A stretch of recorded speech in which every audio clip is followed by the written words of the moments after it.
चौधरी रणदीप सिंह सुरजेवाला जिंदाबाद,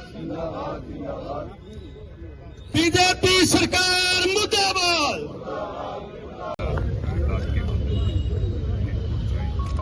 सभी साथियों दूर से कर ले।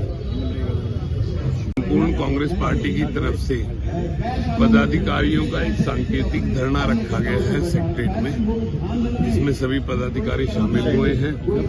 विशेष तौर पे जो ये पेंशन कट रही है और हमारे राज्य के मुखिया चीफ मिनिस्टर साहब ये कह रहे हैं कि कोई पेंशन नहीं कटी है, जबकि आप अगर किसी भी जगह देखें, किसी भी गांव में, शहर में साथियों से बात करें, चाहे वो किसी भी समाज से संबंध रखते हो, कहीं ना कहीं बहुत लोगों की, हजारों की तादाद में पेंशनें कटी हुई हैं। और नायब सैनी जी कह रहे हैं कि कोई पेंशन नहीं कटी है, जबकि इतने एग्जाम्पल सामने आ चुके हैं।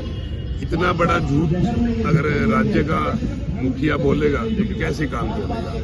एक तो कटी हुई पेंशनों के बारे में, दूसरा जो ये एक गुपचुप तरीके से एक ट्रेड डील शुरू की जा रही है अमेरिका के साथ विशेष तौर पे, जिसमें अभी तो क्लियर बहुत सी बातों को नहीं लिखा गया है, लेकिन धीरे धीरे उनको शामिल किया जा सकता है।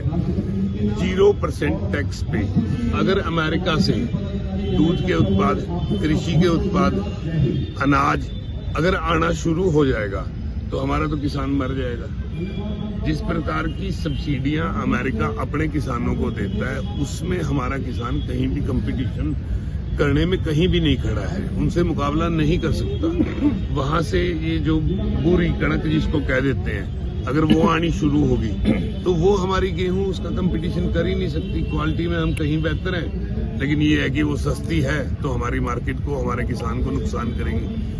इसी प्रकार से चाहे सोयाबीन हो, चाहे मक्का हो, चाहे दूध के उत्पाद भी बाद में ऐड किए जाएं उसमें। एक बार एक ऑर्डर लिख दिया गया, बाद में एडिशन तो चाहिए कितने करते रहूं। स्वयंभू राजा है आज के दिन, तो किसी से कुछ पूछा नहीं जाता, किसी से कोई सलाह नहीं की जाती, कोई सर्वे नहीं किए जाते। किसी इंटरनेशनल दबाव में मोदी जी चाहे ट्रंप के कहने से कुछ ऐड कर दें उसमें, तो कल को नुकसान किसका होगा? हमारा तो किसान मारा जाएगा। आमतौर पे छोटा किसान, 8 लाख परिवार, तकरीबन 40 से 60 करोड़ लोग साधारण इस धंधे से डायरेक्ट जुड़े हुए हैं। तो बच गया क्या? कुछ भी नहीं बचना।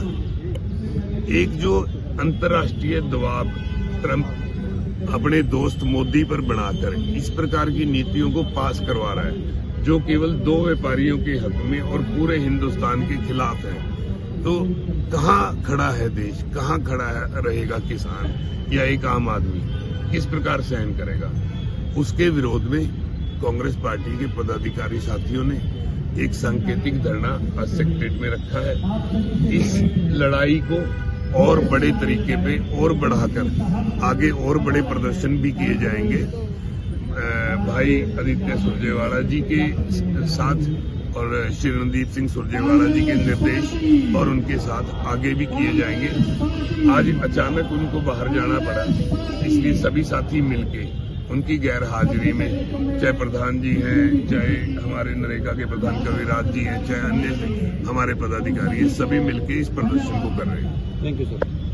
पूरे हरियाणा के अंदर प्रदेश कांग्रेस कमेटी की तरफ से उनके निर्देश पर हर डिस्ट्रिक्ट मुख्यालय पर कांग्रेस जनों के द्वारा सरकार के विरोध प्रदर्शन में ये धरना प्रदर्शन रखा गया है।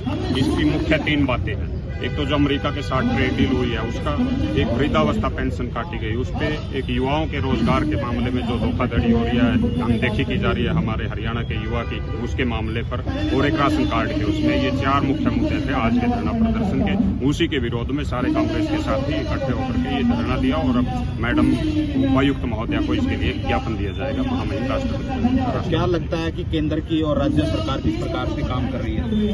पिछले 12 सालों से हम देख रहे हैं कि सरकार नाम की कोई चीज नहीं है। जैसे अगर हम इस ट्रेड डील की बात करें तो ये उस तरह की ट्रेड डील है जिसमें कहते हैं ना कि एक तरफा प्रेम।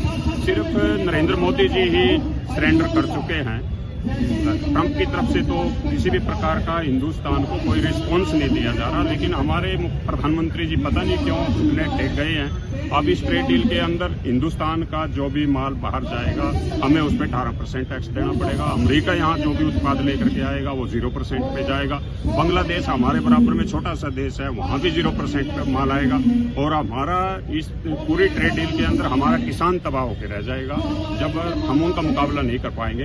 ये किसानों के लिए किसान विरोधी सरकार है, गरीब विरोधी सरकार है, युवा विरोधी सरकार है, महिला विरोधी सरकार है, हर मोर्चे पे सरकार फेल है। इसीलिए कांग्रेस समय समय पर जनता की आवाज उठाती रहेगी। Thank you sir.